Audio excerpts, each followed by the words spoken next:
રાખ્યો એ બદલ ખૂબ ધન્યવાદ છે પરિવારને. બાકી સંસાર ધારાની દ્રષ્ટિથી જોવા જઈએ તો 100 વર્ષે સાકર કોઈ દિવસ કડવી ન લાગે.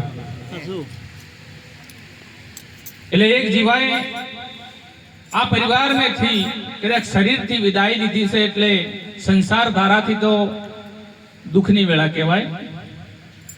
કારણ કે સંત મહાપુરુષો તો એવું કહે છે કે આત્મા મરતો નથી ને જન્મતો નથી. અને સંસારના બધાય માનવ એ વાતને જાણે છે કે કદાચ પાછળ આપણે રોઈએ છીએ પણ આપણે પણ એક દિવસે જવાનું છે ને છે.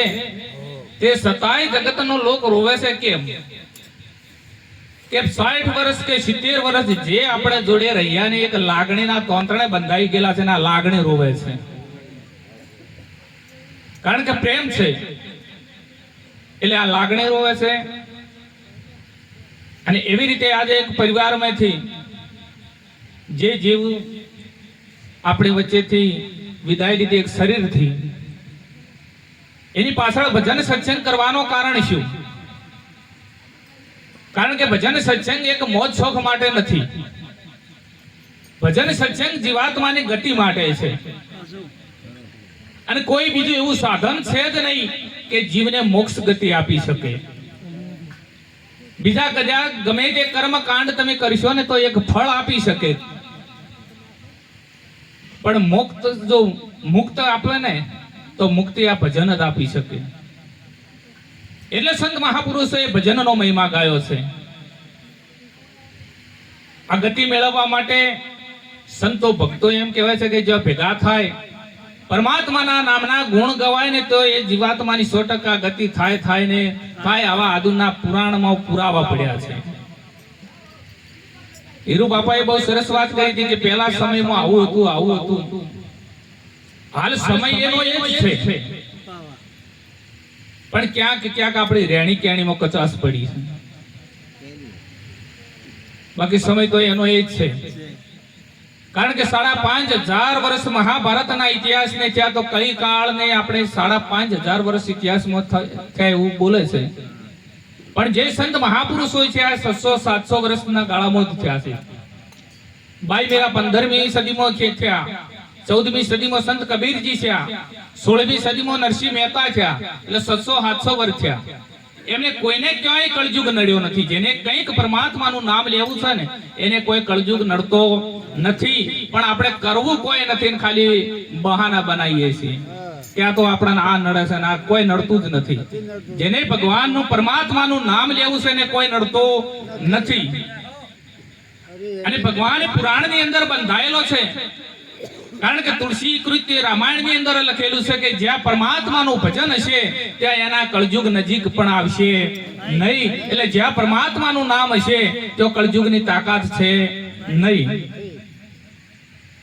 એટલે હરિભજન કરવાનું સંતો ભક્તો કહે છે.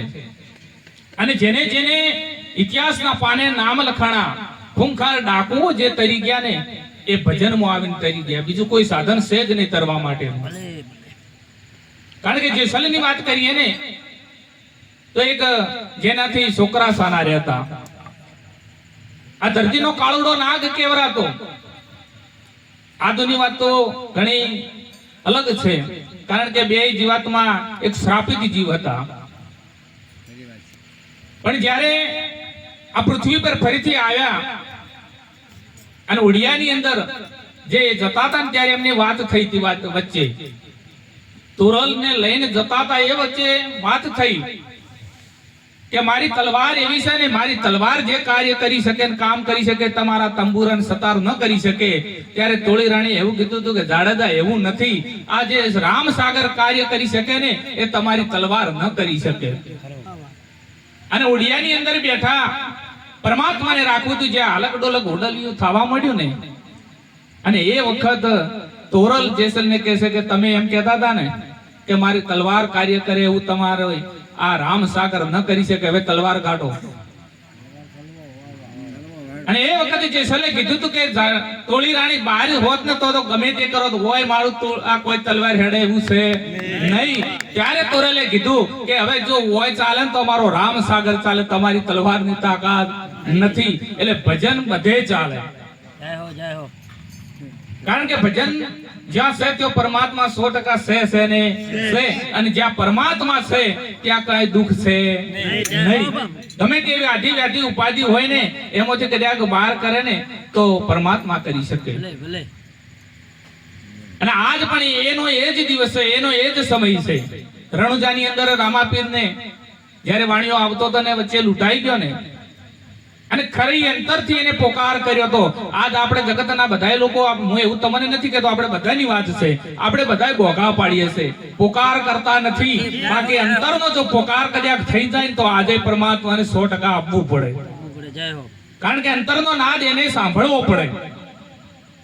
એટલે આજ આપણે બધાએ સંતોના શરણે જઈ અને ભજન કરે છે એને વાતને ખૂબ ખૂબ ધન્યવાદ છે.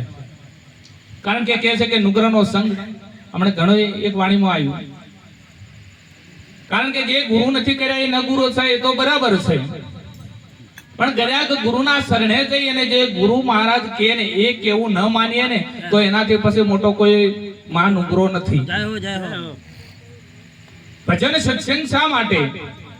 અહીંયા વિવેક આવે, આચાર વિચાર વિવેક. આજે શિક્ષણ તો ઘણું છે અને શિક્ષણની આજે સમાજને જરૂર પણ છે, પણ એ શિક્ષણની સાથે કદાચ વર્તન વિવેક આ સંસ્કાર જો નહીં હોય ને તો એ શિક્ષણ રાક્ષસી બની શકે છે, એ દૂષણ બની શકે છે. પણ એ શિક્ષણની સાથે કદાચ સંસ્કાર જો ભળી જાય તો સોનામાં સુગંધ ભળી જાય. આજે માણસને મજૂરી કરે ને તો કોઈ દુઃખ જ નથી. આપણે ઘણા યજુ બાપુને એવા ગંડા માણસોને પૂછો કે પહેલાનો સમય કેવો હતો, એમની વાતો સાંભળે ને તો આજ રૂવાટા ઉભા થઈ જાય. પરંતુ આજ માણસ દુખી ક્યાંય નથી, પણ બીજાનું સુખ જોઈને દુખી છે. પોતાના દુઃખથી જેટલો દુખી નથી ને એટલો માણસ બીજાનું સુખ જોઈને દુખી છે.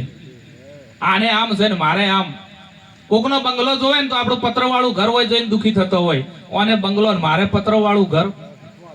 પણ કદાચ આપણે જો પેલા ઝૂંપડા સામે જોઈએ ને કે આને ઝૂંપડું છે ને મને પરમાત્માએ ઘર તો આપ્યું છે ને તો કોઈ દુઃખ જ નથી. પણ આપણે આપણાથી ઊંચી જે છે ને એ જોવા જઈએ છીએ.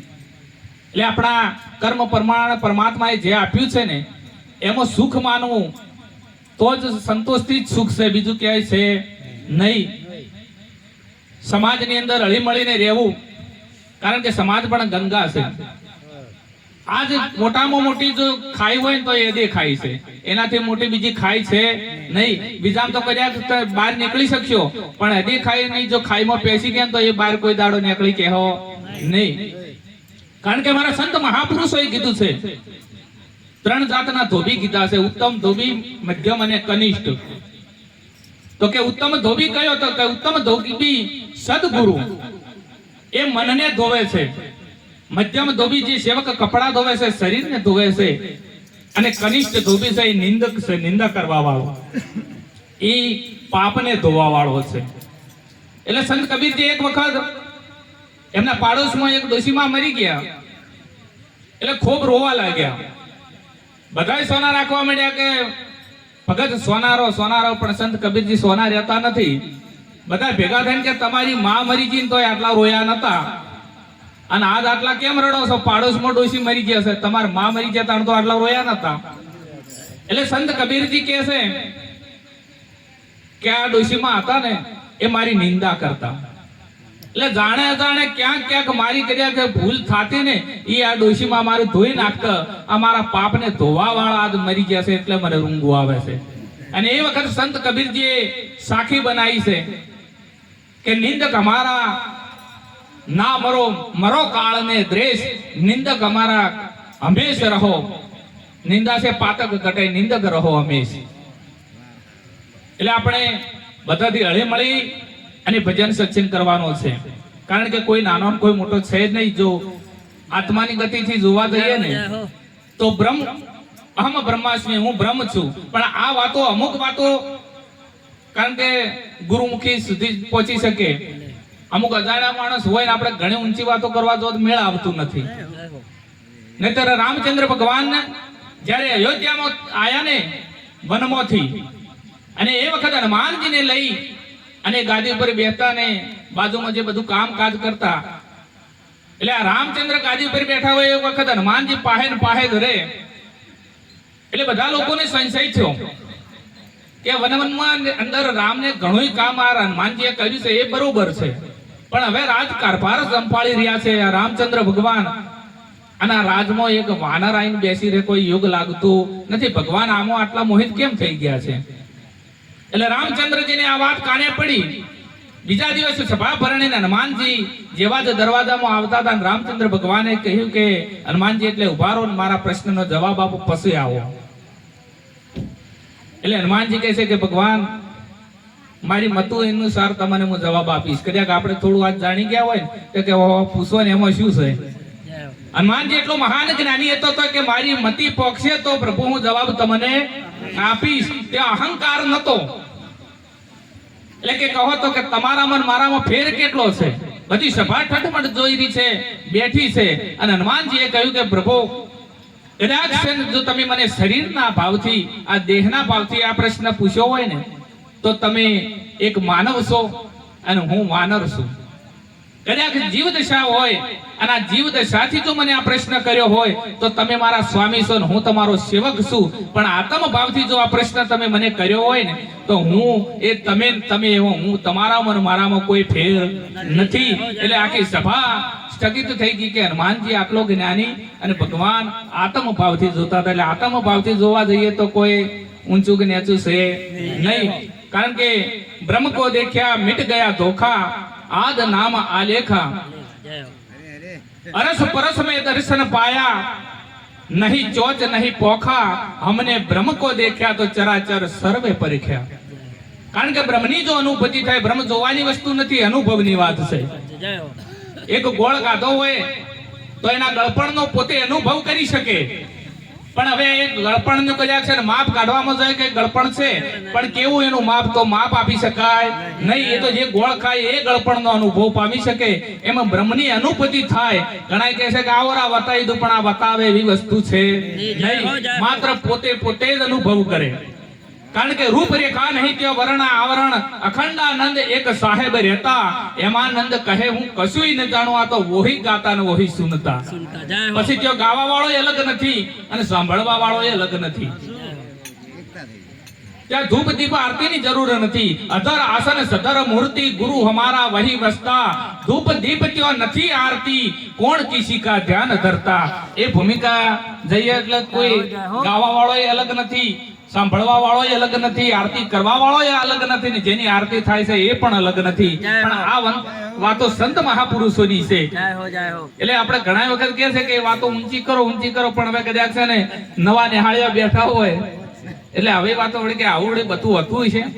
નહીતર એક આવી રીતે ભજન ચાલુ હતા, પાછા એમાં જો સમજણ બહાર નીકળી જાય ને તો અળવું થાય. આવી રીતે એક ભજન ચાલુ હતા અને એક મહાત્માએ વાત કરી કે હમ બ્રહ્માસ્મિ, જ્યાં જોવો એ બ્રહ્મ જ છે. કારણ કે કબીરજીએ પણ કીધું છે કે હાથી મેં હાથી બની બેઠો, કીડીઓ મેં બી સોટો તું, માર હકામત હાકણ લાગ્યો, હાકણ વાળો તું. એટલે આ રીતે સત્સંગ ચાલતો હતો ને એક ભાઈને ફિટ થઈ ગયું કે બધામાં બ્રહ્મ જ છે, બ્રહ્મ સિવાય કોઈ છે નહીં. આ વાત જ પકડી, પૂરી વાતને સમજ્યો નહીં. એટલે હવારમાં નીકળ્યો ને ગામમાં, એટલે સામેથી હાથી આવતો હતો ને હાથી ઉપર મહાવત બેઠો હતો. એટલે કે હાથીમાં એ બ્રહ્મ જ છે ને અને મારામાં એ બ્રહ્મ છે, અમે બે એક જ છીએ, નોખા છીએ નહીં. એટલે સામે હાથીને આવતો હતો એટલે અમે મહાવત બેઠો હતો, એને કીધું કે પાછો રે. પણ પેલો કે ના, એ બ્રહ્મ છે ને હું એ બ્રહ્મ છું, પાછું રહેવું નથી. હાથીએ તો મને સૂંઢમાં લઈ અને ફેંક્યો એટલે હાડકો ખોખરા કરી નાખ્યો. કે અમારા ગુરુ મહારાજ ખોટું બોલતા હતા કે હમ બ્રહ્માસ્મિ બ્રહ્મ છે તો મને આ પસાડ્યો છે, મેં તો હાડકો ખોખરા કરાયા. 8 દાડા પથારી પડ્યો રહ્યો ને હમો થઈ થોડો અને ટેકે ગુરુ મહારાજ પાસે ગયો કે ગુરુ મહારાજ તમે કહેતા હતા કે સર્વ જગ્યાએ બ્રહ્મ છે, હું તો હાથીને જઈને બ્રહ્મ સમજી અને બાથ ભરીને મને તો હાડકો ખોખરા કરી દીધો. ગુરુ મહારાજે કીધું કે હાથી ઉપર કોઈ બેઠું હતું કે હવે મહાવત બેઠો હતો, એ કોઈ કહેતો હતો કે હવે સેટો રહે કહેતો હતો. તો કેતા ને હાથીમાં બ્રહ્મ દેખાણો, ઉપર બેઠો એમાં ના દેખાણો. એટલે કદાચ સમજવા જો ફેર થઈ જાય તો બધું અળવું થઈ જાય. એટલે સમજી અને ભજન કરવાની છે, સંતોને વાતો સમજવી. કારણ કે આ વાતો એવી અટપટી છે, ઝટપટ સમજી ન જાય. અને ઝટપટ જો સમજી જાય તો પછી બધી ખટપટ મટી જાય. બોલે સદગુરુદેવ કી